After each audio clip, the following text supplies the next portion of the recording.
자, 그래서 저희가 일단은 처음 이야기할 내용은 43페이지. 앞에 있는 것보다는 이 43페이지 내용부터 하는 게 조금 이해하기 좋아서 시작을 하는데요.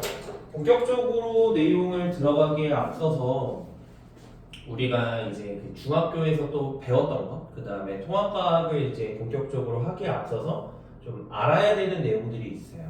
그래서 좀 그것들을 좀 오른쪽에다가 좀 정리를 살짝 해보고 좀 가면요. 제일 먼저 이야기할 거는 원자예요. 이야기할 때가 아마 배웠던 걸로 제가 알고 있는데 대충은 기억나실 것 같은데 원자라고 하는 녀석이 가운데에 원자 핵이 있고 가운데에 원자 핵이 있고 그 다음에 그 주변에 이제 전자라고 하는 녀석들이 돌고 있는 형태. 대충은 기억나시나요? 원자핵 안에 그럼 혹시 뭐 들어있었다 배웠나요? 학교에서 기억나세요? 원자핵 안에는 플러스를 띄는 녀석들도 들어있고 아무것도 띄고 있지 않는 녀석들도 들어있는데 플러스를 띄는 녀석들을 양성자라고 부르고요. 중학교에서도 학교마다 알려주시는 분이 있고 안 알려주시는 분들이 있어서 뭐 괜찮아요. 그 다음에 이제 아무것도 띄지 않는 녀석들을 중성자라고 불러요.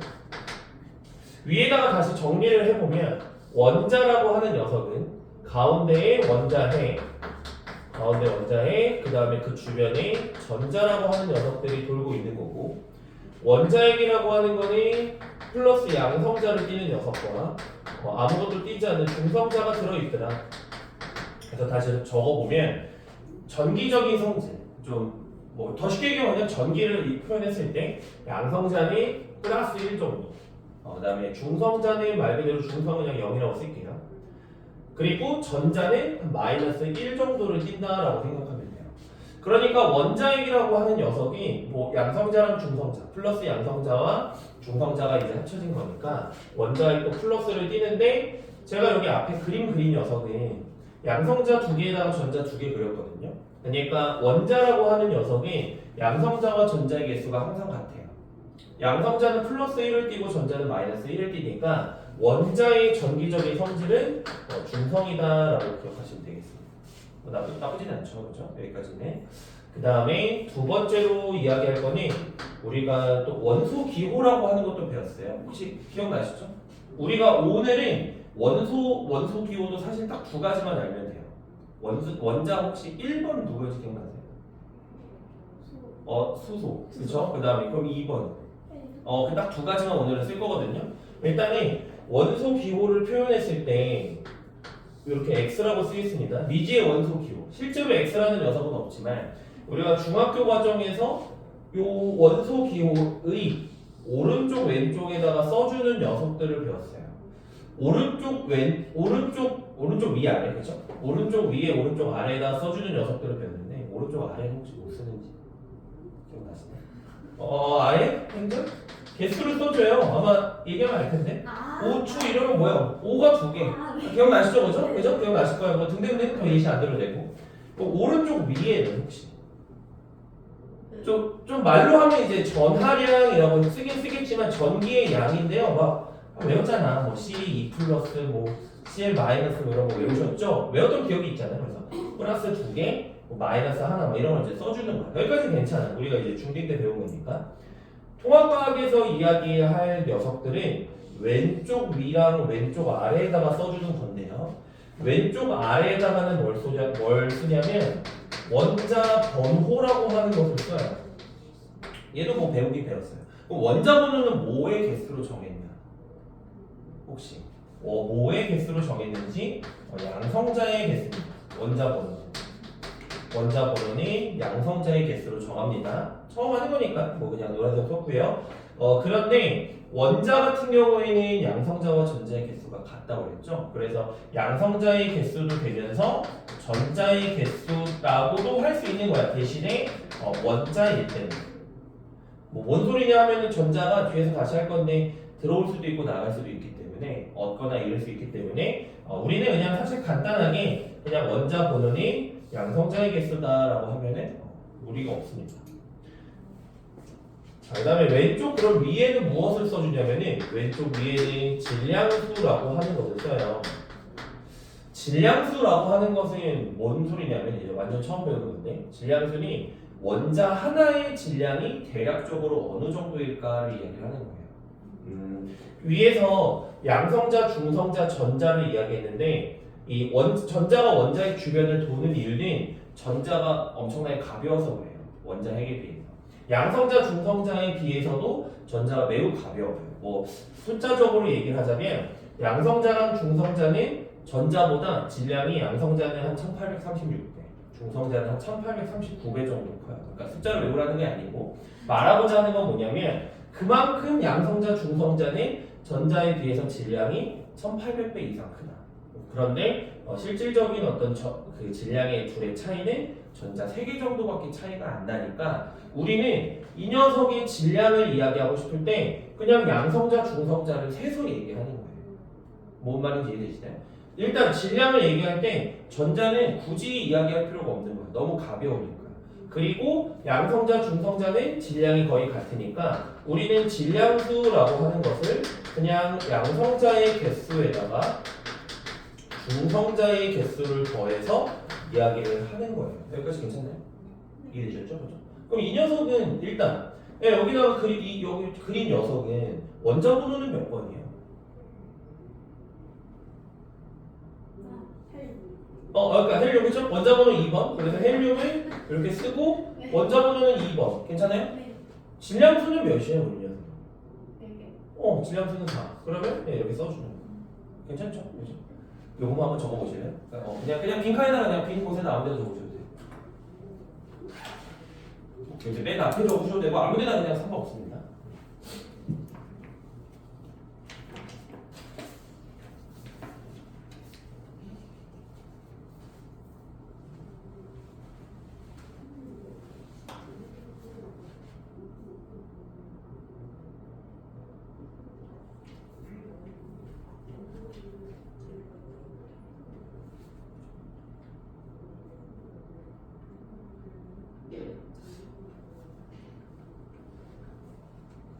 분명히 네 분이라고 해서 좀 아는데 다들 늦으시는 거 있죠? 아침이 힘들어, 그렇죠? 아침 힘들죠? 아침 저도 겨우 일어나가지고 희한하게 학교 갈 때도 그렇죠? 학생들도 이제 학기 중에도 잘 일어났는데 꼭 이 방학 때 방학이나 주말 9시 수업은 왜 이렇게 힘든 거야, 그렇지? 항상. 네, 일어나기가 너무 힘들어요.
다음에 이야기할 건데 또 얘도 완전히 이제 새로운 개념인데 그 다음에는 이제 우리가 동위원소라고 하는 것을 이제 이야기할 건데요.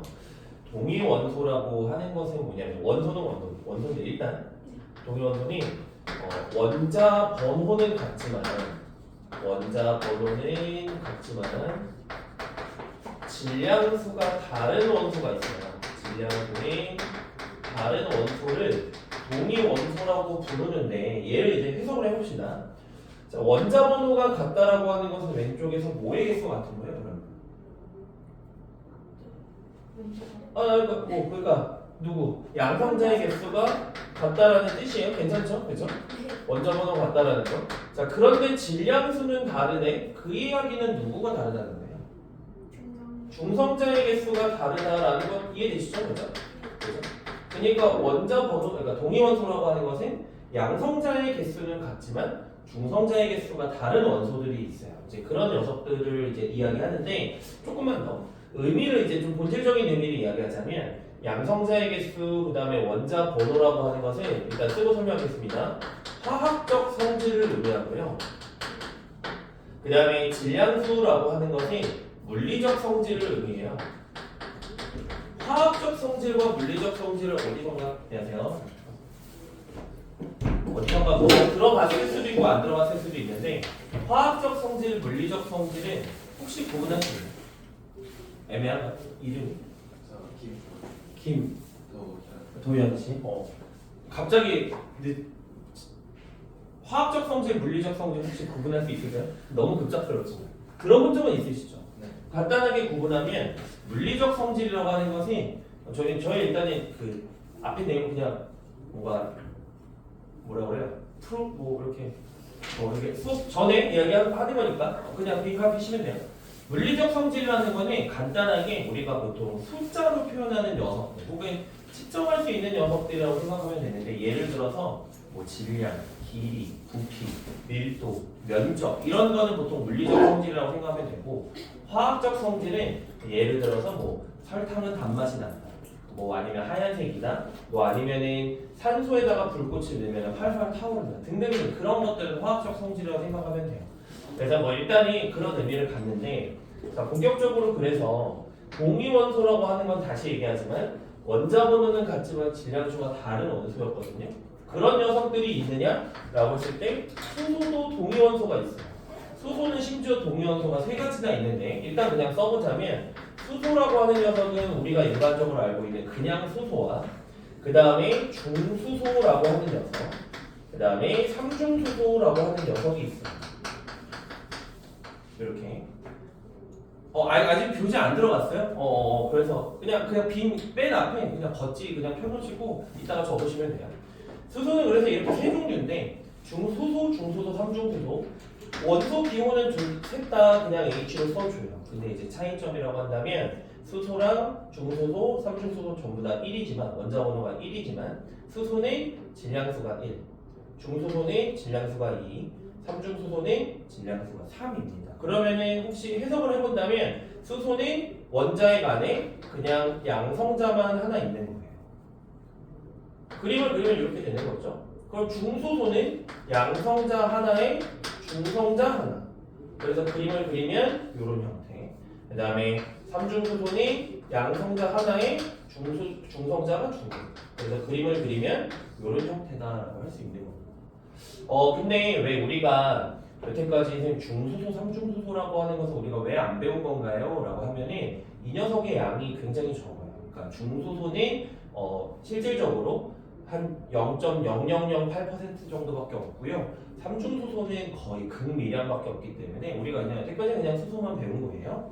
자, 오늘 우리가 알아야 되는 원소는 2가지 수소랑 헬륨만 알면 된다고 했습니다. 그래서 헬륨이라고 하는 녀석도 동위원소가 있어요. 근데 얘는 2가지고 이 녀석은 이름을 다르게 부르지 않고요. 그냥 헬륨3, 헬륨4 그냥 이렇게 불러줍니다. 중수소의 중은 무거울 중자예요. 그러니까 수소보다 무거우니까. 그러니까 우리가 위에서 얘기했던 질량수 물리적 성질은 그냥 질량 정도로 생각하면 되는데 다시 더 넘어와서 헬륨은 HU 원소 기호는 그런데 둘 다 공통점은 원자 번호가 2고 헬륨3는 질량수가 3짜리, 헬륨4는 질량수가 4짜리. 해석할 수 있을까요? 혹시 갑자기 너무 급하게 왔는데 헬륨3는 그럼 양성자가 몇 개 있는 거예요? 양성자 2개. 패턴이 대충 파악이 되셨죠? 그럼 중성자는 하나. 좋습니다. 그래서 그림을 그리면 이런 형태. 그래서 헬륨4는 양성자 2개에다가 중성자 2개. 그래서 뭐 이런 형태가 되겠죠. 이런 형태가. 자, 여기서 그냥 하나만 좀 짚고 가면은 삼중수소하고 헬륨3는 질량수가 어떤 거예요? 결론적으로 같은 겁니다. 그렇지만 질량수가 같다고 해서 질량수는 동일하지만 그렇다고 동일한 원소는 아닌 것이다. 질량수가 같다고 해서 동일한 원소는 아닌 겁니다. 괜찮나요? 그래서 이거 마저 적어 주실래요? 처음부터 한번 적어보세요. 이 왼쪽에 있는 건 우리가 중딩 때 배운 거예요. 그래서 딱 보고 끝나고 오른쪽 들어갔었습니다.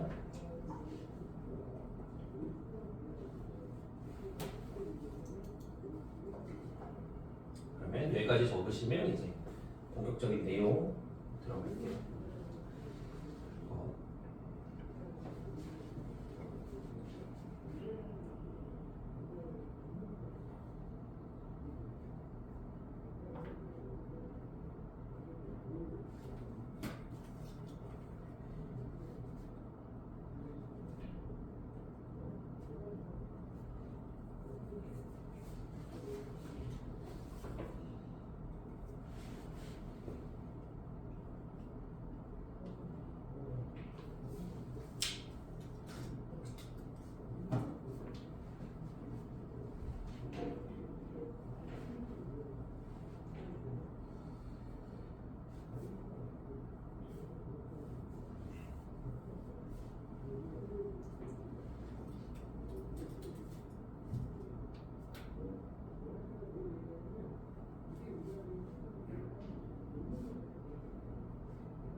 그냥 적으면서 들으세요. 너무 적막해서 그냥 이제 저희가 첫 시간이어서 좀 어색한 것도 있지만 저는 뭐 당연히 이 수업 시간에서 제가 여러분을 혼낼거나 그런 건 없는데 당연한 얘기지만 우리 이 수업 시간에 모르는거나 이런 거 있으면은 항상 그냥 질문을 편하게 하셔도 돼요. 그러니까 제가 설명하고 있을 때도 잘 이해가 안 됐다. 그럼 제 말 끊어도 돼요. 편하게 그냥 질문해 주시면 되고 그 다음에 제 연락처도 일단 나중에 남겨드릴 테니까 뭐 그냥 아무 때나 문제 풀거나 과제하거나 혹은 집에서 공부하다가 좀 분명히 수업 시간에 얘기 들었었는데 잘 왜 뭐 원리나 이런 것들이 잘 이해가 안 되네요. 뭐 그런 것들은 편하게 질문해 주시면 돼요. 저는 이제 보통 주말 아니고 평일 때에는 한 새벽 4시에 자요. 저보다 아마 늦게 주무시는 분들은 잘 없을 거니까 그냥 뭐 밤이라고 해가지고 질문하면 조금 그런 거 없으니까 편하게 오히려 아침에 질문하시면 제가 답장을 못 할 거고 저는 야행성이어서 편하게 그냥 질문해 주시면 좋겠습니다. 뭐 더 세세한 거는 저희 이제 수업하면서 이야기 드릴게요.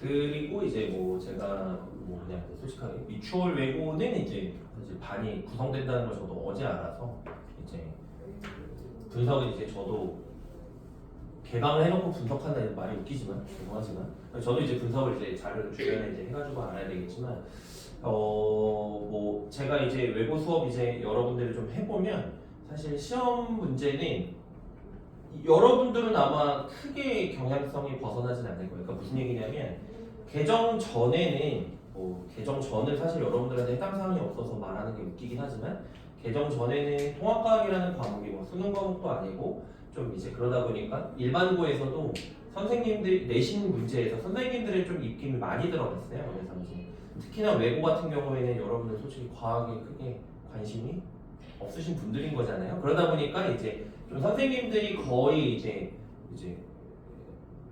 좀 일반적인 문제의 경향성을 떠나서 이제 출제하시는 그건 이제 어느 학교를 막론하고 이제 거의 그런 경향성이 있었는데 이제 작년에 요게 개정되고 이제 수능 과목이긴 하잖아요. 여러분들 아무리 그래도 수능 과목으로 이제 채택되고 또 아예 이제 뭐 그렇게 되다 보니까 작년에도 이제 제가 외고를 이제 김포외고, 명덕외고 이렇게 두 학교를 이제 수업을 해보니까 거의 비슷해요. 일반고랑 이제 출제 경향이 거의 비슷해지더라고요. 그래서 뭐 물론 이제 그 와중에 이제 좀 외고만의 이제 좀 특별한 점들이 좀 있긴 있지만 대체적으로 좀 비슷한 경향이 있고 그러니까 두 분 다 뭐 혹은 이제 또 영상 보고 계신 분들 뭐 아니면 나중에 오실 분들 또 다시 이야기를 하겠지만 기본적으로 일단은 여러분들 이제 어떤 공부 의지나 이런 것들이 이제 갖춰지신 분들이잖아요. 그래서 통합과학은 아주 간단하게 암기 과목이에요. 암기 과목. 이제 이제 학생들 입장에서 나중에 물리 파트, 화학 파트 나와도 거기는 조금 이해가 잘 안 되는데요. 필요 없습니다. 외우시면 돼요. 그거는 이제 제가 외우는 방법이나 이런 것들은 다 그렇다고 원리를 설명 안 할 건 아니니까 그때 가서 이제 하나하나 다시 보겠습니다.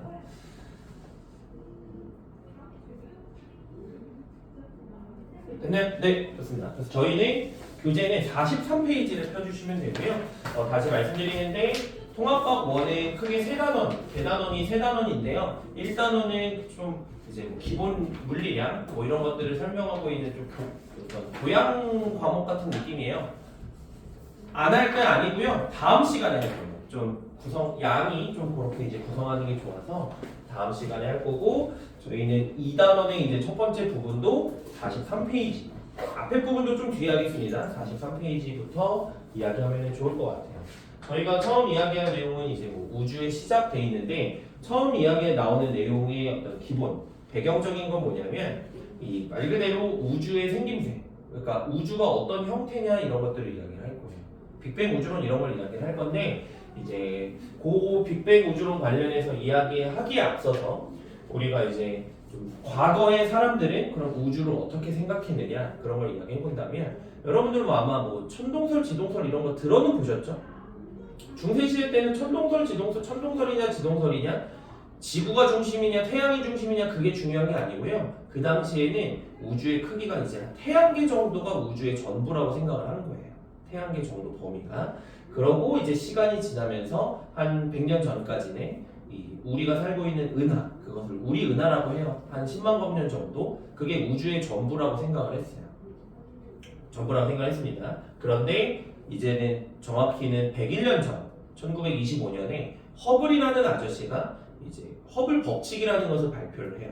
그래서 그거부터 이제 좀 제가 적어보면요. 허블 법칙이라고 하는 것은 법칙을 막 자세하게 설명할 건 아니지만 허블이라는 아저씨는 외부 은하라고 하는 것은 우리 은하 바깥에 또 다른 은하가 있고 외부 은하가 후퇴한다라는 것을 관측을 통해서 증명했어요. 과학에서 관측했다라는 것은 더 이상 반론의 여지가 없습니다. 그래서 외부 은하가 후퇴한다라는 것을 통해서 우주가 현재 팽창하고 있다라는 걸 증명했습니다. 관측을 통해서. 그전에는 사람들이 우주가 팽창하나? 우주가 팽창하지 않는다? 이렇게 주장하는 사람들 각각의 여러 가지 목소리들이 있었지만 이야기들이 있었지만 허블 아저씨가 정리를 한 거예요. 우주가 팽창하더라. 자, 그래서 여기에서 더 이상 반론의 여지가 없는 상태에서 이제 두 가지로 또 나뉩니다. 이제 그러면이 우주가 팽창은 하는데 그때의 빅뱅 우주론이라는 것을 주장하는 아저씨들과 그 다음에 정상우주론이라고 하는 것을 주장하는 아저씨들 이제 두 개의 파로 나뉘어요. 빅뱅 우주론 같은 경우에는 대표적인 주장한 아저씨의 이름은 가모프라고 하는 아저씨고요. 이름을 외워주세요. 얘는 내신에 나옵니다. 그래서 이름 외워주시고 정상우주론은 호일이라고 하는 아저씨가 이제 주장을 했어요. 빅뱅 우주론과 정상우주론의 어떤 뭐 공통점이라고 하면은 위에서 얘기했던 것처럼 둘 다 우주는 팽창한다라고 주장했어요. 그래서 우주의 크기가 이렇게 커진 우주를 모식적으로 그렸을 때 우주를 동그랗게 그리면요 이렇게 커지고 있는 거예요. 그런데 이들의 일단은 차이점 일단 먼저 쓰겠습니다. 그래서 둘 다 우주의 크기는 증가한다. 말 그대로 우주의 크기는 증가한다라고 주장했는데 이 둘의 차이점은 뭐냐면요 이 우주의 상태를 표현하는 데 있었어요. 우주의 상태라고 하는 것은 무슨 뜻이냐면 보통 우주의 밀도 혹은 온도 이런 것들로 생각하면 되는데 밀도가 뭔지 혹시 밀도 뭐예요? 틀려도 되고 그냥 편하게 얘기해 주셔도 돼요. 얼만큼 밀도가 얼만큼 빽빽하냐 뭐 이런 거 혹시 그럼 밀도 어떻게 구해요? 기억나시나요? 밀도는 괜찮아요. 부피분의 질량으로 구해요. 됐습니까? 부피분의 질량. 똑같은 부피 안에 얼만큼 들어가 있느냐. 자, 그래서 빅뱅 우주론 같은 경우는 근데 뭐라고 이야기한 거냐면 우주가 팽창을 하는데 노란색은 은하입니다. 우주에 있는 은하가 우주가 팽창하더라도 은하의 개수는 변하지 않는 거야. 즉 우주의 질량은 변하지 않고 일정한 거야 라고 주장하는 것이 빅뱅 우주론이고요. 정상 우주론은 그게 아니고 야 은하들이 우주가 팽창하면은 당연히 그 빈 공간에서 새롭게 은하들이 탄생을 해야 되는 거야. 그래서 우주의 크기도 커지지만 우주의 질량도 증가하는 거야 라고 이야기하는 게 전체적인 우주의 질량이 증가하는 거야 라고 주장하는 게 정상 우주론인 거예요. 자, 그래서 상태라고 하는 것은 뭐냐면 우리가 이제 보통 우주의 온도 그리고 밀도를 이야기하는데 빅뱅 우주론에서는 우주의 크기, 즉 부피라는 뜻이겠죠? 부피가 커지지만 질량이 일정하기 때문에 밀도나 온도는 줄어든다라고 설명하는 거고요. 정상 우주론 같은 경우에는 온도와 밀도가 변하지 않는다. 그러니까 크기, 부피도 증가하고 질량도 증가하니까 우주의 온도와 밀도가 일정하다라고 주장하는 것이 정상 우주론이에요. 이게 말대로 이야기 안 했구나. 정상이 정상 비정상이 아니고 정적인 상태. 상태가 이제 밀도인 거니까 정적이다. 상태가 정적이다라는 거는 밀도가 일정하다라는 뜻이에요. 정상 우주론 자체가. 그냥 말뜻은 그렇습니다. 자, 그런데 현재 빅뱅 우주론, 정상 우주론 중에서 현재 우리는 우주를 무엇으로 설명하는지 아시나요? 빅뱅 우주론으로 설명을 해요. 그래서 빅뱅 우주론이 맞다. 정상 우주론은 그렇지 않다라고 생각하시면 되겠습니다. 네, 여기서 조금 이제 디테일한 거, 또 이 얘기를 안 하면 학생들이 많이 오해하시는 게 어떤 게 있냐면, 자, 빅뱅 우주론에서 은하 사이의 거리 멀어졌나요? 빅뱅 우주론에서 은하 사이의 거리 멀어졌나요? 멀어졌죠. 그죠? 간격이 넓어졌어요. 정상 우주론에서 은하 사이의 거리 멀어지나요? 멀어지는 거예요. 그러니까 무슨 얘기하고 싶은 거냐면, 저희 교재에서도 43페이지 맨 밑에 있는 그림 보면 정상 우주론에서 우주가 커졌는데 은하 사이의 거리가 멀어진 건지 더 가까워진 건지 애매하죠? 그게 아니에요. 우리 이미 허블이라는 아저씨가 외부나 후퇴한다. 외부나 후퇴한다라는 말 자체가 은하 사이의 거리가 멀어진다. 그리고 그걸 통해서 만들어진 이론이기 때문에 둘 다 은하 사이의 거리는 반드시 멀어진다라고 고르시면 돼요. 그림을 보고 고르는 문제가 아니라는 거야. 혹시나 보기에서 정상 우주론이든 빅뱅 우주론이든 은하 사이의 거리가 멀어지냐 가까워지냐 이런 걸 물어보면 그림 보고 고르는 게 아니고 그냥 사전 지식으로 푸는 겁니다. 둘째는.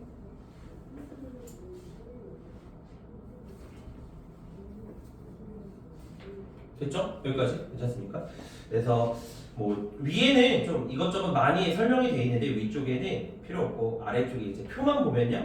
빅뱅 우주론이 가모프 아저씨가, 정상 우주론은 호일 아저씨가 이제 주장했는데 둘 다 이제 우주 부피는 커지고 질량 빅뱅 우주론은 변하지 않는다. 정상 우주론은 증가한다. 그래서 밀도와 온도는 감소하고 일정하다.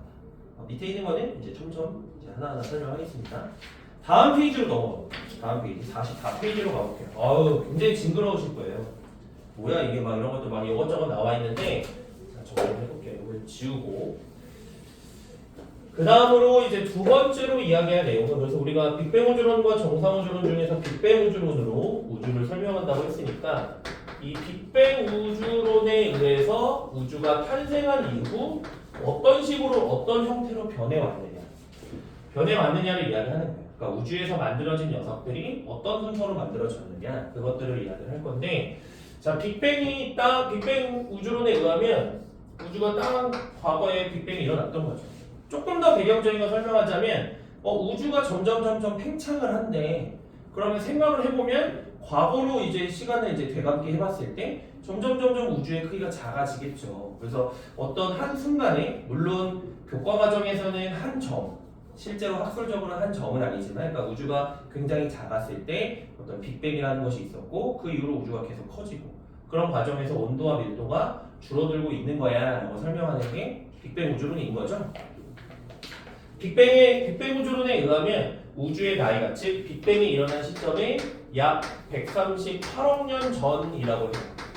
교과서마다 뭐 137억 년 전, 8억 년 전 상관없습니다. 현재 137.98억 년 전이에요. 정확하게. 그래서 그건 됐고 어차피 반올림 했냐 안 했냐니까 그쯤에 하면 빅뱅이 일어나고 시간이 지나면서 똑같은 얘기의 반복이지만 우주의 온도와 밀도는 점점 줄어들었어요.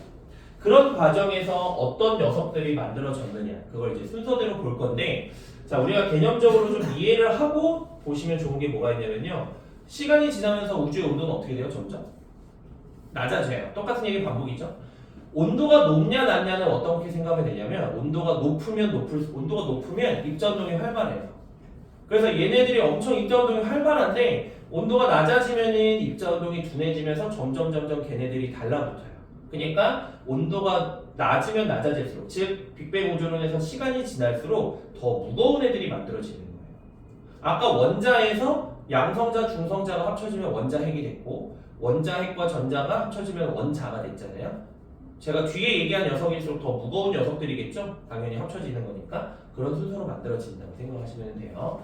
자 일단은 첫 번째 빅뱅이 땅이 일어나고 첫 번째 순간은 언제냐면 약 10의 마이너스 35제곱초가 지났을 때인데 10의 제곱은 100이잖아요. 그럼 10의 마이너스 제곱, 마이너스 거듭 제곱은 뭔가요? 100분의 1 괜찮나요? 그래서 마이너스는 분모에 들어가는 거예요. 그럼 10의 마이너스 35제곱초는 뭐야? 찰나의 순간인 거야. 우리가 표현하기도 힘든. 그런 어떤 찰나의 순간에 우주의 온도가 엄청나게 낮아졌기 때문에 그때 처음으로 물질이 만들어집니다. 그래서 그때 만들어진 녀석들 우리는 기본 입자라고 부르고요. 그 순간에 기본 입자라고 하는 녀석이 형성이 됐어요.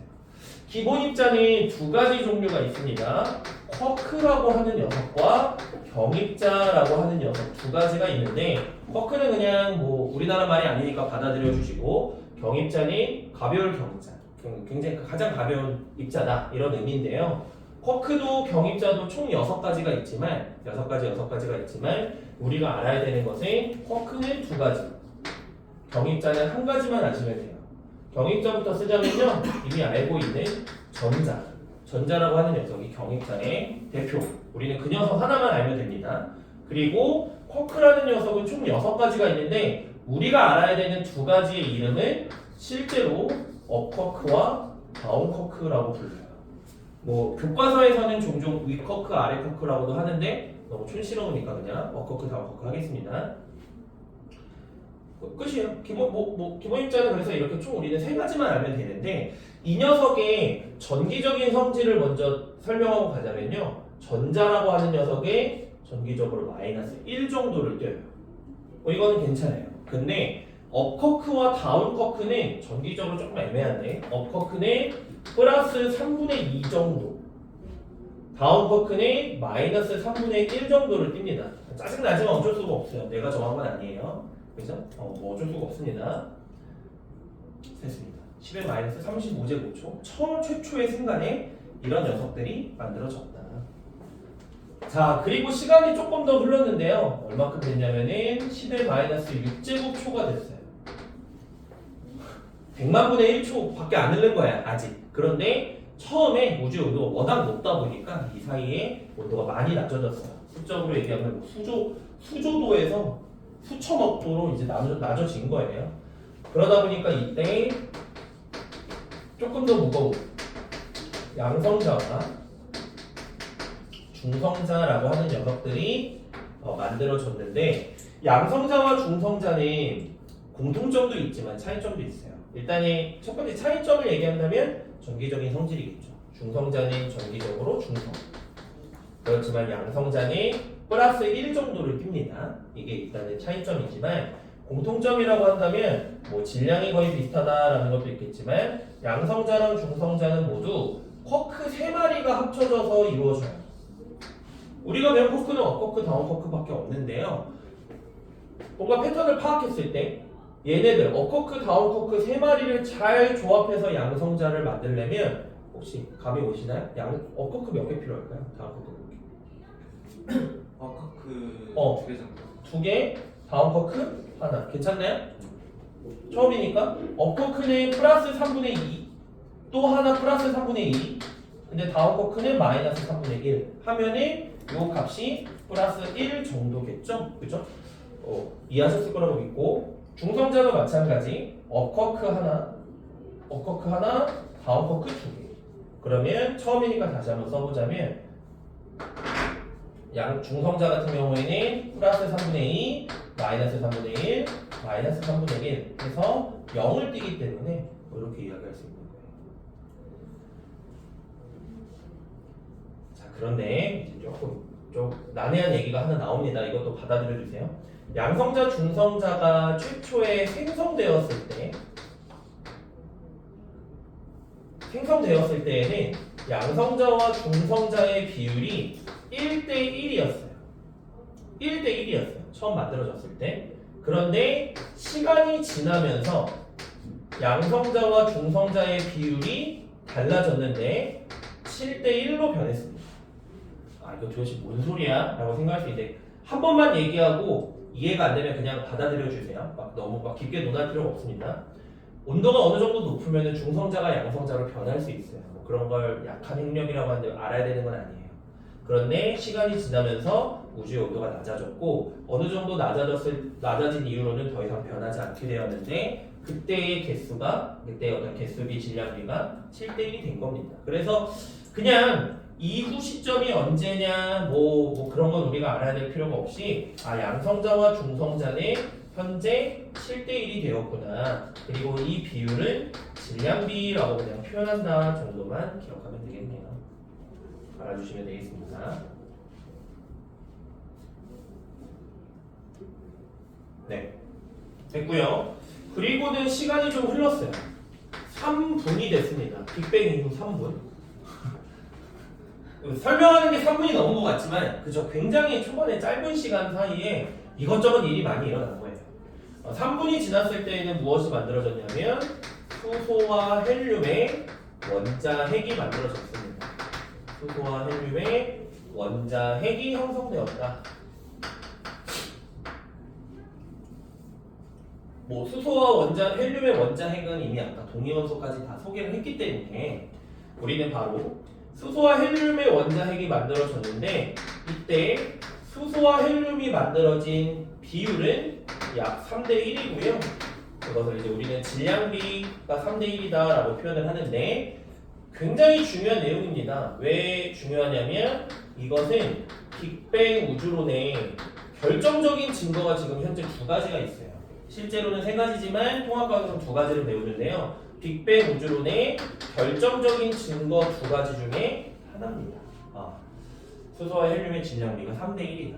근데 여기에서 조금 이게 왜 증거냐라고 생각하시는 분들이 있는데, 빅뱅 우주론의 증거는 뒤에서 다시 자세하게 얘기하겠지만, 간단하게 얘기해서 가모프 아저씨가 빅뱅 우주론을 제안하면서 이제 뭐 논문으로서 제안을 했겠죠. 이제 뭐 과학 같은 경우는 다 수학적으로 계산을 하거든요. 우리는 어떻게 하는지 잘 모르겠지만, 계산을 해보니까 이때 한 10의 마이너스 6제곱초 정도 됐을 때, 그리고 뭐 실험실에서 비슷한 환경을 만들어서 실험을 해보니까 양성자, 중성자가 7대1이 된 거고 그로 인해서 수소 헬륨이 3대1이 만들어졌을 거야 라고 예상을 한 거예요. 근데 기술이 발전을 하면서 우주에 있는 모든 원소들을 분석을 해보니까 지금 현재 실제로 모든 우주의 약 75% 정도가 수소예요.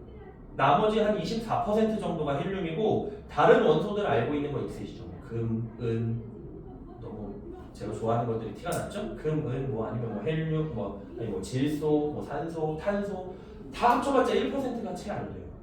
그런 녀석들. 그래서 이것이 이제 처음에 예상했던 대로 이들의 질량비가 3대1, 75%, 25% 정도가 되는 게 맞구나 해서 빅뱅 우주론이 맞다라고 되는 겁니다. 결정적인 증거다라고 이야기를 하는 겁니다. 그래서 된 거예요. 3분이 지났을 때 이렇게 만들어집니다. 뭐 더 이야기할 게 없고요. 이제는 두 번째로 이제 마지막 시간입니다. 굉장히 많이 지났어요. 갑자기 38만 년이 지났어요. 38만 년이 지났을 때 일단은 원자가 형성이 되었는데 잘 구분하셔야 돼요. 원자가 형성이 되었는데 원자라고 하는 것은 뭐였습니까? 원자핵에 전자가 달라붙은 거예요. 원자핵에 전자가 달라붙은 거다. 자, 근데 이때 원자가 형성된 이 38만 년 당시는 매우 중요한 게 뭐냐면요. 우주의 온도가 약 3000켈빈이 되었어요. 좀 다시 쓸게요. 우주의 온도가 약 3000켈빈이었다. 혹시 켈빈 뭔지 기억 안 나시나요? 괜찮아요. 저 알려드릴 마음으로 왔었어요. 자, 우리가 온도라고 하는 거는 그냥 아무렇지 않게 쭉 지금까지 이야기는 했지만 뭐 뜨겁냐 차갑냐를 나타내는 거예요. 근데 과학에서 이제 보통 온도라고 하면은 두 가지 섭씨 온도나 아니면은 절대 온도 두 가지를 보통 많이 사용하는데요. 섭씨 온도는 단위는 도시, 우리가 지금 현재 많이 쓰는 뭐 오늘 밖에 영하 뭐 6도야 이렇게 얘기하는 게 섭씨 온도죠. 절대 온도는 단위를 K라고 쓰는데 이것은 켈빈이라고 읽어요.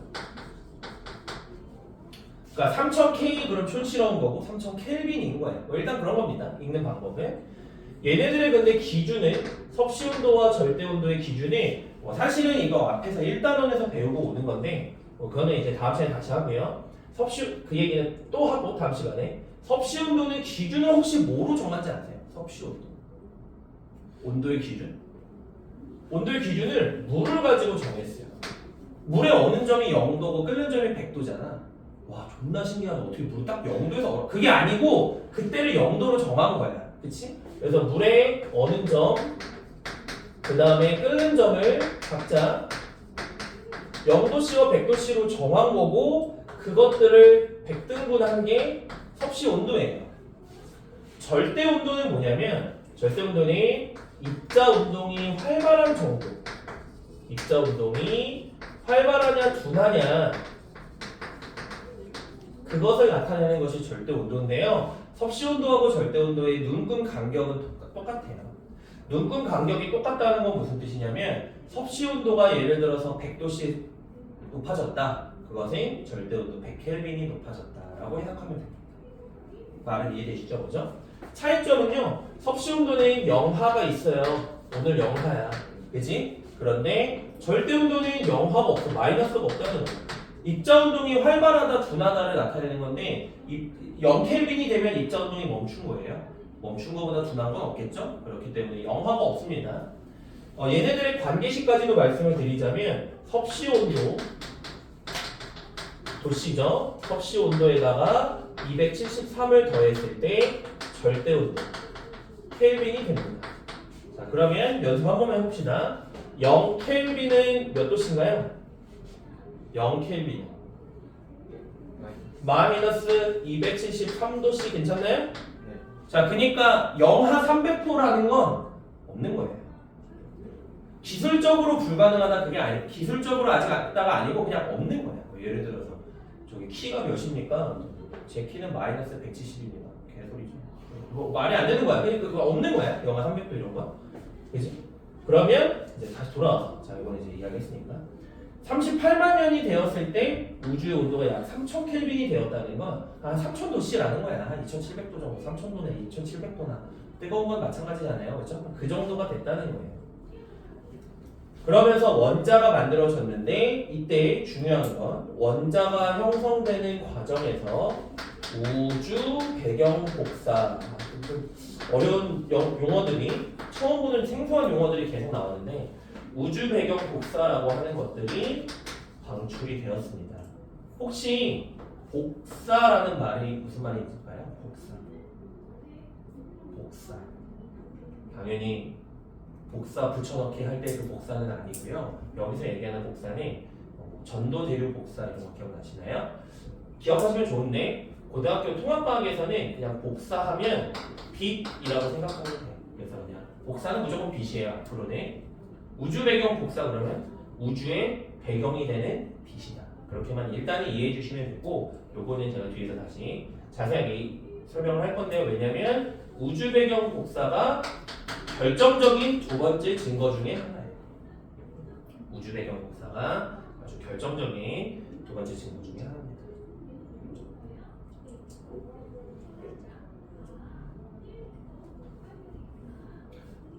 됐나요? 일단 여기까지 괜찮나요? 좀 뭐 어려운 거 좀 아마도 어려운 건 없어. 근데 생소한 애들이 지금 너무 많이 나와서 새로운 게 너무 많이 나와서 이제 그거를 이제 어떻게 외워야 되나가 아마 고민이실 거고 그거는 이제 두 분이 잘 하셔야죠. 잘 하셔야 되고요. 좋습니다. 저희는 잠깐 쉬었다가 이어서 가겠습니다.